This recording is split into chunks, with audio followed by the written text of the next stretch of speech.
We'll move on to our Sounders who are not in season, but we do still have some important information to report on here. Yeah, our fellas are, some of them at least, are heading to their national teams to go play in Qatar in the World Cup. So, for that sort of stuff, it's tough because the first Team USA game is next Monday around the time that we come in the studio.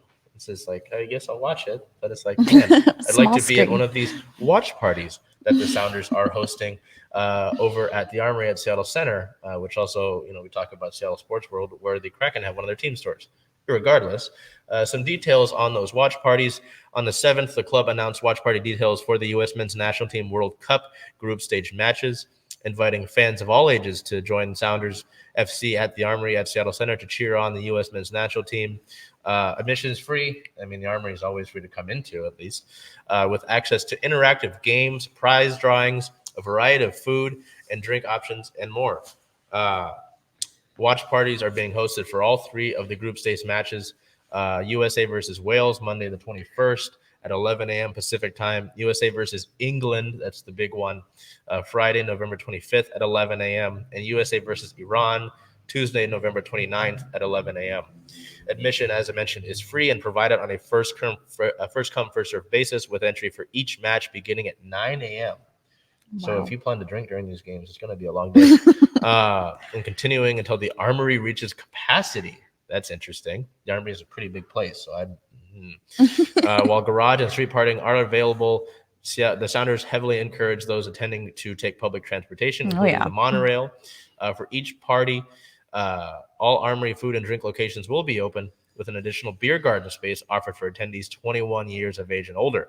Additionally, the first 1,500 guests to enter each watch party can receive a Sounders-themed World Cup rally towel, while the first 300 Sounders FC season ticket members in attendance at each party will receive an exclusive Sounders-themed World Cup long-sleeve shirt. Wow. So if you've got – it's tough, with, the games being played over in Qatar, the time difference. Right. 11 a.m. on a Monday, 11 a.m. on a Tuesday for the Iran match. It's tough. Friday, I'll probably try that one if I've got the time. Monday, so it's tough, but cool to see that. I always like the idea of watch parties, especially like the Mariners doing so for their wild card games against Toronto at T-Mobile Park.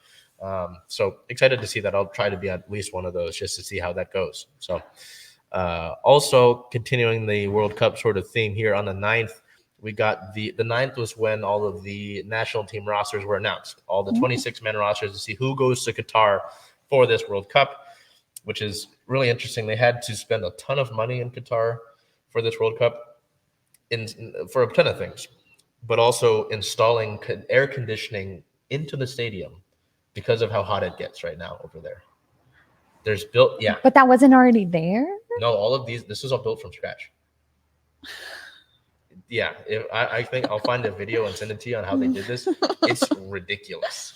That's its own thing. We're already too late. It's already happening. So on the 9th, yes, as I mentioned, the rosters were announced.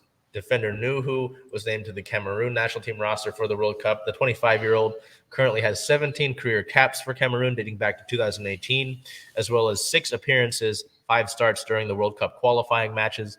He has started all 6 appearances during Cameroon's Africa Cup of Nations fourth-place tournament run in early 22 that really put him on the map. That run is also currently why he might be up for transfer for the Sounders this offseason. So we'll see about that. I mean, if Nouhou continues to play well in this, it might be bye-bye. Good for him. And that's what you want in a way with the MLS.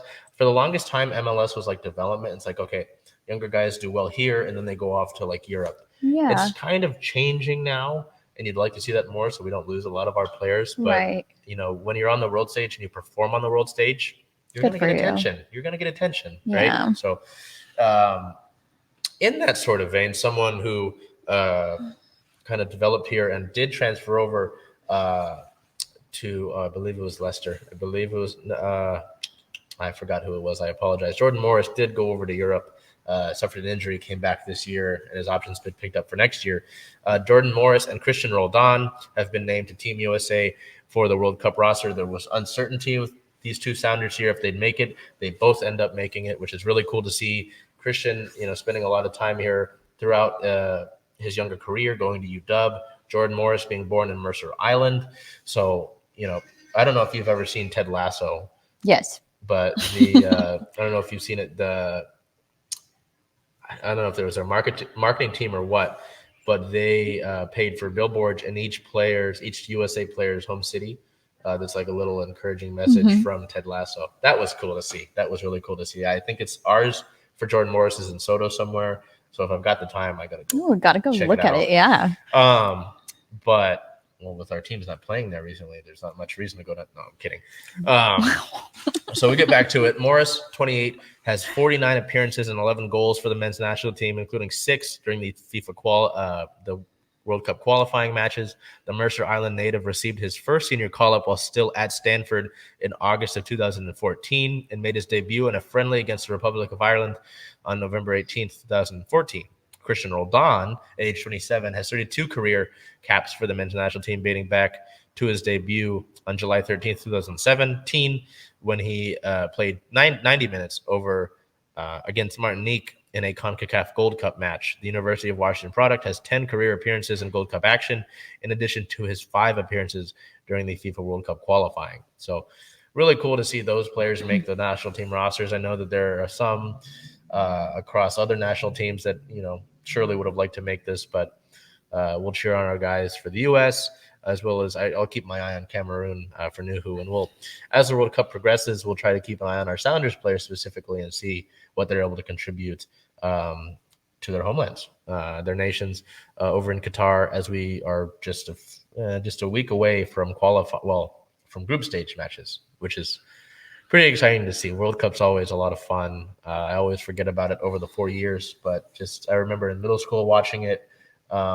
The teachers would just put on games during the day in middle school, and we'd just watch the World Cup, stuff like that. It's a ton of fun, So we look over here to the 10th when the Sounders acquired $100,000 in general allocation money for 2023 from St. Louis SC in exchange for a 2023 international roster slot on that day. The move brought Seattle's number of 2023 international roster slots to 7 as the team continues its offseason preparations.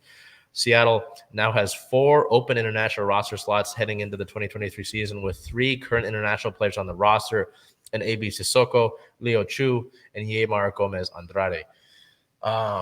The MLS expansion draft did take place for St. Louis over the past week, and none of the Sounders were taken, which was kind of interesting. There were some interesting names on the list. Someone that I selected in the Sounders season review for Defender of the Year, Jackson Reagan, was a prime candidate, didn't get touched. Some people thought Steph Cleveland would be taken. He's a really solid backup, but St. Louis already has their keeper, so I'm happy with it. Leave my team alone. But interesting to see that adding a new face to the league.